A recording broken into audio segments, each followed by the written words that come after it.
ఈరోజు చాలామంది జై హనుమాన్ జై శ్రీరామ్ అనేవాళ్ళు ఉన్నారు, హిందూయిజం అనేవాళ్ళు ఉన్నారు, వస్తున్నారు, బయటికి కూడా వస్తున్నారు. వాళ్ళందరికీ మీరు ఏం మెసేజ్ ఇవ్వాలనుకుంటున్నారు? వాళ్ళందరినీ కేవలం నినాదాలకి పరిమితం కాకుండా నాకు ఒక చిన్న దిగులు కూడా ఉంది. ఇంతమంది గట్టిగా జై శ్రీరామ్ అంటే సనాతన ధర్మం కాపాడబడాలి కదా. జనరల్ సైకాలజీ ఒక రాష్ట్రం తిరుగుబాటు చేస్తే ఒక ఉద్యమం పేరుతో రాష్ట్రం వచ్చింది తెలంగాణ. దేనికోసం? ఓ రాష్ట్రం ఏర్పడాలని. ఇది మీ జ్ఞానంతో మీరు పోల్చుకుంటే చాలా చిన్న విషయం. దీనికోసం అంత పెద్ద ఉద్యమం చేస్తే రాష్ట్రం వచ్చేసింది. అలాంటిది హిందువులందరూ తలుచుకుంటే ఈ దేశం హిందూ దేశం అవ్వదు. అమాయకపు హిందువులారా, మీరు జస్ట్ హిందూ అని చెప్పుకోవడానికి కూడా మీరు బాధపడుతున్నారే, బొట్టులు తీసేసి తిరుగుతున్నారే, హిందూ అని చెప్పుకోవడానికి కూడా ధైర్యం లేకుండా తిరుగుతున్నారే. ఇందులోంచి కొంతమంది జై శ్రీరామ్, జై వీరాంజనేయ, జై హనుమాన్ అంటున్నారు, ఓకే. కానీ మీ నినాదాలు కానీ మీ శక్తి కానీ హిందూయిజం కాపాడబడడానికి ఉపయోగిస్తోందా?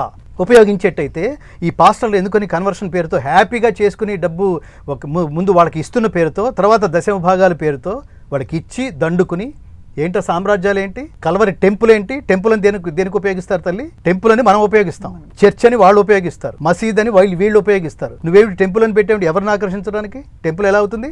ఈ తిరుగుబాటు, ఈ విప్లవం, ఈ తిరుగుబాటు, ఈ జ్ఞాన సందేశం ప్రతి వాళ్ళని మైండ్ వాష్ చేయటం, మనదైన ధర్మాన్ని, శ్రేయాన్ స్వధర్మో విగుణ, మనదైన ధర్మాన్ని మనం కాపాడుకునే ప్రయత్నం చేయటంలో మనం చాలా బలహీనంగా ఉన్నాం. Undoubtedly Hinduism is so strong, but Hindus are so weak. జనాల్లోకి వెళ్తోంది. చాగంటి వారు చెప్తున్నారు, గరికపాటి వారు చెప్తున్నారు, సామవేదం వారు చెప్తున్నారు, మాలాంటి వాళ్ళు చెప్పేది చెప్తున్నారు. ఇది చప్పట్లు కొట్టడానికే అయిపోతుందా? దానికే పరిమితం అవుతుందా? నెక్స్ట్ డే నుంచి ఆచరిస్తున్నారా? ఆచరించడం మొదలెడితే హిందూయిజం బలపడుతుంది. నేను వీటిని ఏం తప్పు పట్టట్లేదు. మీరు ఆనందంగా రోడ్డు మీద ప్రకటించుకుంటున్నారు, ఓకే. మనకి ప్రాక్టీసింగ్ హిందూస్ కావాలి, ప్రకటించుకునే హిందూస్ కాదు.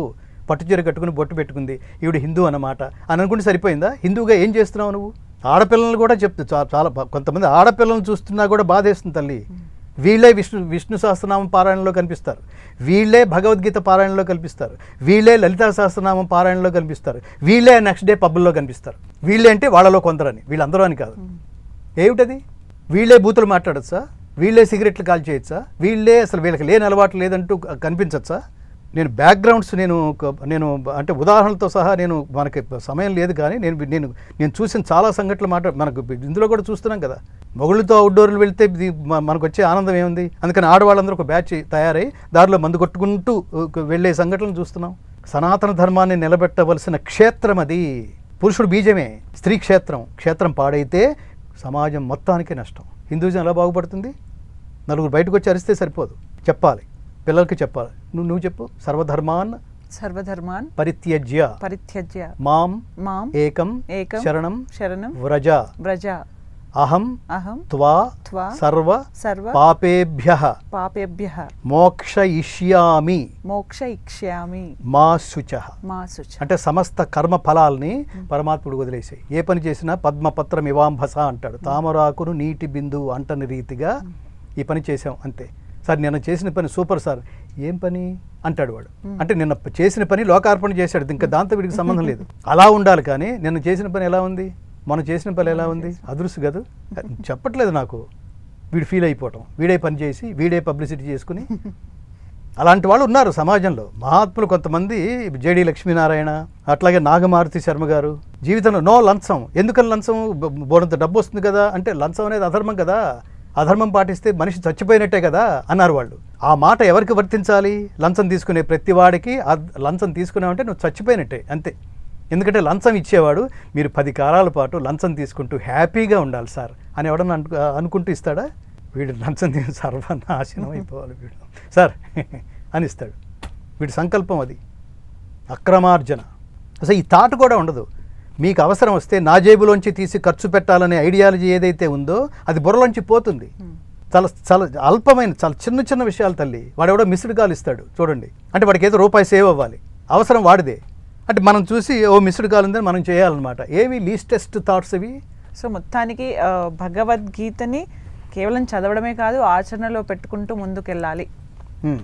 అని అంటారు. సో ఖచ్చితంగా. సో ప్రపంచమంతా భగవద్గీతని గుర్తిస్తున్న యునెస్కో అంటే అది ప్రపంచమంతా భగవద్గీతని గుర్తించి దాన్ని అర్థం చేసుకుని ఇది చాలా గొప్పది అంటున్నప్పుడు ఈ దేశంలో వాళ్ళు కూడా నిజమేరా ఇది భగవద్గీత గొప్పది, మనమన్నా రియలైజ్ అయ్యి దీన్ని కాపాడుకునే ప్రయత్నం చేద్దాం.